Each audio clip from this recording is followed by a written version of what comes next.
It's 1998, and your best friend at the time is spending the night. You already loaded up on a 12-pack of the Dew and 2 bags of those oh-so-spicy Doritos. Your friend finally arrives and he brought a game. A slip and slide for a night of festivities. After you finish calling him a dumbass, you suggest a much better idea, to jump and slide into Mega Man 8. That's right, our beloved Blue Bomber was back and on a new generation of consoles. The otherworldly Sega Saturn and the Sony PlayStation. But a little side note about the game's development, apart from what was said to be a grueling grind, and having the task of releasing the game on 2 very different sets of hardware, Sony actually refused to release this game on their platform, since it did not utilize their hardware's 3D capabilities. But in order to avoid letting it be a Saturn exclusive, they caved in under the condition that PlayStation be given some exclusive content. The kicker is how the PlayStation ended up with an exclusive 10-page booklet commemorating Mega Man's 10th anniversary, while Capcom turned around with a smirk and gave the Sega Saturn 2 exclusive hidden bosses with Cutman and Woodman, and some exclusive music tracks like Tengu Man Stage, as well as bonus galleries for both artwork and sound tests. Regardless though of which version you play, you're in for one wild ride.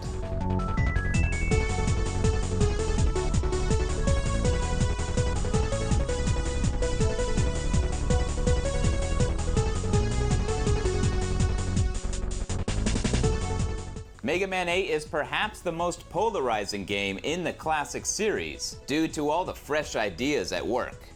Not necessarily new to the genre, but new to Mega Man. But with 7 quality games under the series belt, I say why not welcome some fresh elements that other platformers have incorporated over the years. At the heart of Mega Man 8 still lies the core formula the series is known for. But 8 innovates upon the classic formula in a number of ways. Like 7, after the intro stage, the game splits up the 8 Robot Masters into 2 waves, allowing for special weapons to play a bigger role in the later stages. This time though, they've taken that further. Weapons don't just reveal hidden paths or secrets, they play a vital role in the platforming. You have large sections that will require you to use the Thunder Claw to whip yourself across gaps, or use weapons like the Tornado Hold to lift yourself up to some hard-to-reach platforms. This is pretty awesome since you've never typically had to use your special weapons this way before. It does come with a caveat though, in that you no longer have access to Rush Jet and Rush Coil in this game. Rush Jet now appears in some of the stages as a dedicated auto-scroller. These are cool as hell, albeit rather simplistic. They remind me of dedicated sections in the Rockman World games on Game Boy.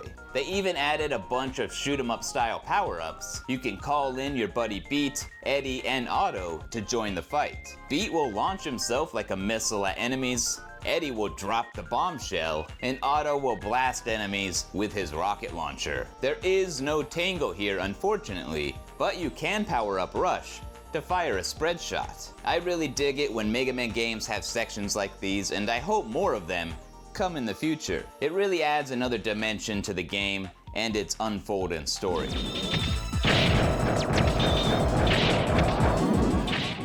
Now, while I said there is no Rush Coil or Jet, there are some Rush options. You have Rush Cycle, which is cool in theory, but has 0 practical use anywhere in this game, sadly. It does look awesome though. You can also summon Rush to give you an item like Eddie, which makes you wonder, why not just put Eddie in the game? Or you can also summon Rush to perform an air assault of missiles from above, or an assault of health items, which is essentially your one and only E-Tank in this game. That's right, there are no E-Tanks, this is it. It's not just the emphasis on special weapons and the shoot-'em-up sections shaking things up here. In Mega Man 8, the changes are also apparent in the level designs. You're either gonna love or hate what they've done here, and I fall more into the love it camp. While they follow the same principles in regards to enemy placement, each stage is now split into 2 sections, and within those are some curveballs. Swordman stage has a series of puzzle rooms to solve filled with Indiana Jones booby traps. Astroman stage employs a maze-like labyrinth and scrolling death traps. And Frostman stage has one of the most infamous snowboarding sections that really tests your reaction speed. I remember the sleepover I had, and no, we didn't actually brain a slip and slide, but we played the hell out of this game. And I can specifically remember having a hell of a go of it with these snowboarding sections. We made relatively quick work of the one in Frostman stage, but the one in the beginning of Wily's castle was a good hour or 2 of handing the controller back and forth. Jump, jump, jump. That's not a knock against the game by any means. It was good times, and a fun as hell challenge. Each stage has a number of hyper bullets that you can collect to spend on items in the shop. Now, unlike previous games, however, the shop here works a bit differently. You're not collecting a large number of bolts and going on shopping sprees. Instead, there's a limited amount of bolts hidden away within the stages for you to collect. And when you do, Mega Man 8 has quite a few interesting items and enhancements that you can spend them on. Aside from the more usual items like the energy balancer, you can buy and equip different buster shots, changing your charge shot to either a laser that pierces through multiple enemies, or a super powerful energy arrow. You can also get items that will remove the knockback effect when you take a hit, make your charge shot move across the screen faster, or make it so you can charge up your buster faster. Nifty features. Before we move on to presentation, the movement speed is something you're going to have to get used to here, both in and out of the boss fights. The animated nature of Mega Man 8 completely changes how the game feels. Everything is a little bit slower, which is immediately apparent from the get-go. But the animation of his walk cycle is so damn good that I'm okay with it. It's not as responsive, you have to compensate a little with the animations in mind, but you get used to it. Anyone with the 4Ms, that is to say, Mega Man muscle memory, will take these Robot Masters down in no time. These are some good boss fights overall too, with fun, elaborate attack patterns, similar to the ones in Mega Man 7, albeit a tad bit easier considering the slower speed. Rush! Flash bomb! When it comes to presentation, this game clearly has it in spades. Arguably, bar none, the best looking Mega Man game to date. Everything is so vibrant, and both Mega Man and even the stage enemies are wonderfully animated, like you're literally playing through a Mega Man anime. In fact, Mega Man 8 features animated cutscenes produced by Studio Zebic. I don't know if I'm butchering that, but that is the same studio that made the scenes for X3, X4, Maverick Hunter X, and even produced the Battle Network anime and movie. I always wanted a faithful adaptation of classic Mega Man, something similar to what we got with the various manga, but for one reason or another, this is as close as we ever got to getting that. We always seem to get only altered, Americanized cartoons instead. Now don't get me wrong, I like the Ruby Spears series for the very cheesy, weird show that it is, and the Upon a Star animated special, but I always wanted a series or movie similar to these awesome cutscenes. Maybe with some better voice acting and dialogue though. A strange meteor has fallen to Earth just a while ago. This meteor seems to be emitting a powerful energy signature. Something this powerful must not fall into the hands of evil.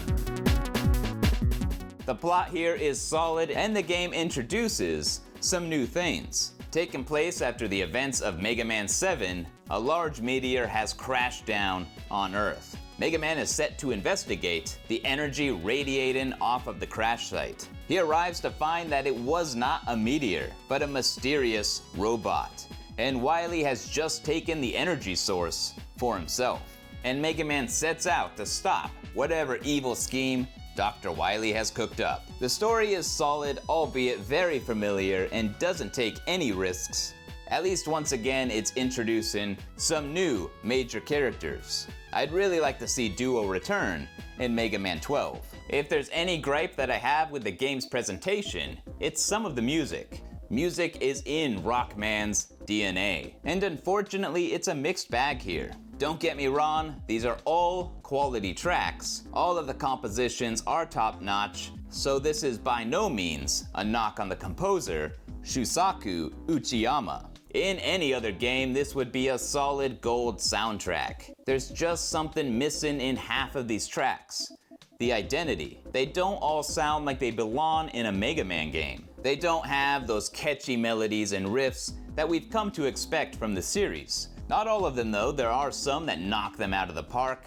The best tracks, hands down, have to be Frostman stage, and credit where credit is due, the best stage select music in the entire franchise. Hell, in any game, period.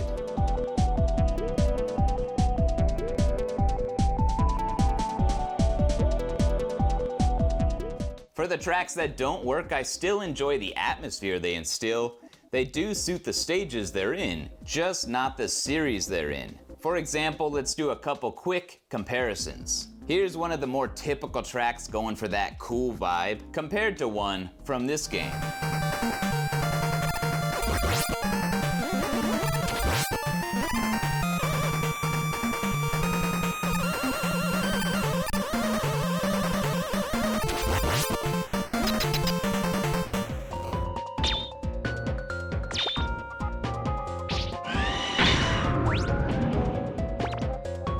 Now Mega Man sometimes has one more cutesy track in the mix, so let's compare the music of Crash Man to another from this game, Clown Man.